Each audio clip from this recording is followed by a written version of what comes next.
उषा का सगा बेटा सुनील और बहू कीर्ति उन्हें उनके सौतेले बेटे के साथ छोड़कर जा रहे होते हैं। बेटा, तेरी जब कमाई बढ़ जाएगी कम से कम तब तो मुझे तू लेने आ जाना। हाँ हाँ माँ, क्यों नहीं। चलो भी, अब कितना लेट कर दिया है, टैक्सी इंतजार कर रही है बाहर। हाँ हाँ चलो। सुनील और कीर्ति चले जाते हैं और उषा उन्हें जाता हुआ देख उदास हो जाती है। तभी वहां निशा आ जाती है। अपनी सास को उदास देख निशा उनके पास जाती है। क्या हुआ मम्मी जी, आप तो बहुत सगा बेटा करती थी। आपके सगे बेटे ने तो आपको छोड़ दिया और चले गए अपनी अलग गृहस्थी बसाने। देख बहू, मेरे बेटे को कुछ भी कहने की जरूरत नहीं है। मुझे यकीन है कि जब उसकी तनख्वाह बढ़ जाएगी तो वो मुझे लेने जरूर आ जाएगा। हाँ, ये भी देख लेंगे कि वो लोग आपको वापस लेने आते हैं या नहीं। तब तक तो आप भी यहीं हो और मैं भी। उषा अपने बेटे के ना होने से बहुत ही उदास रहने लगती है। उन्होंने खाना खाना भी छोड़ दिया। सुनिए जी, मम्मी जी ने आज भी कुछ नहीं खाया। जब भी खाने के बारे में पूछती हूँ तो कह देती हैं भूख नहीं है और अपने कमरे में ही बैठी रहती हैं। ये सुनकर ऋषभ अपनी माँ के पास खाना लेकर जाता है।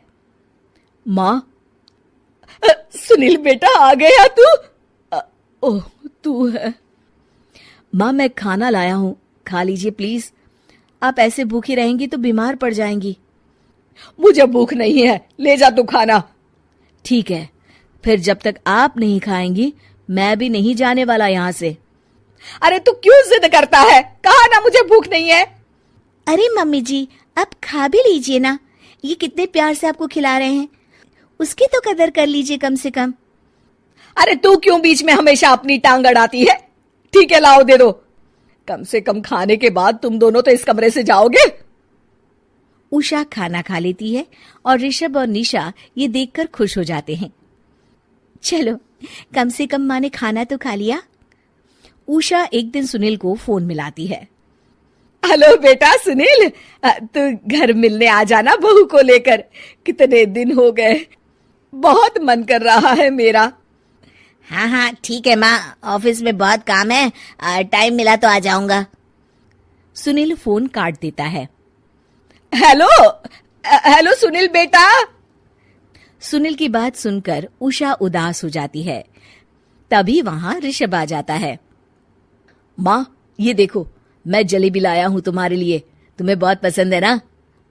उषा जलेबी देखकर बहुत खुश हो जाती है। अरे वाह, जलेबी ला दे। उषा जलेबियां खा रही होती है और ऋषभ अपने कमरे में चला जाता है। देखा मम्मी जी, आपका ये कितना ख्याल रखते हैं, और प्यार सगे और सौतेले से नहीं आका जा सकता। आपको उदास देखकर ये आपके लिए तुरंत जलेबी ले आए, यही तो प्यार होता है। ये कहकर निशा वहां से चली जाती है और उषा सोचने लगती है, शायद तू ठीक कह रही है बहू।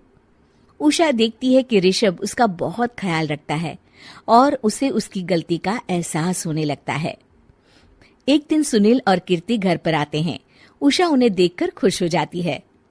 और माँ कैसी हो? अरे बहुत अच्छी हूँ।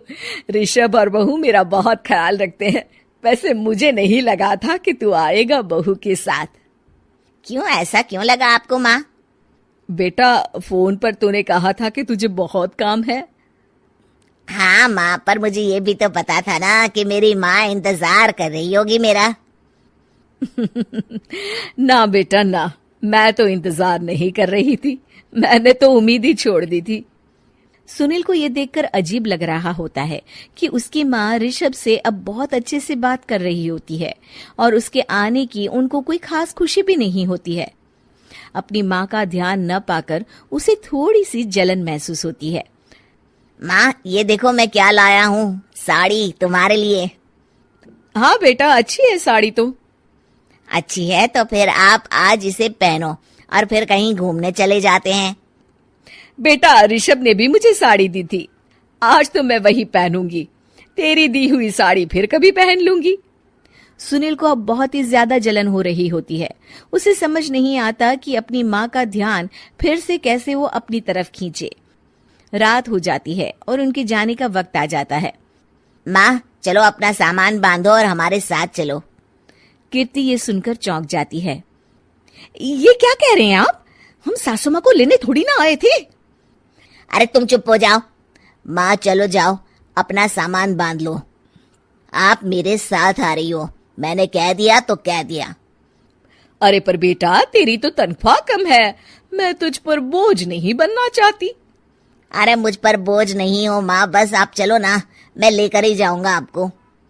नहीं बेटा, अब मैं नहीं आना चाहती। मैं तो अब ऋषभ और बहू के साथ ही रहूंगी। ये सुनकर ऋषभ चौंक जाता है। ये क्या कह रही हो माँ? हाँ बेटा, मैं कहीं नहीं जाने वाली अब। माँ, अब सच में नहीं जा रही? नहीं बेटा, मैं तो तेरे पास ही रहूंगी अब, और जो प्यार मैं तुझे नहीं दे पाई वो सब दूंगी बेटा। ऋषभ और उसकी माँ गले मिलते हैं और निशा खुश हो जाती है।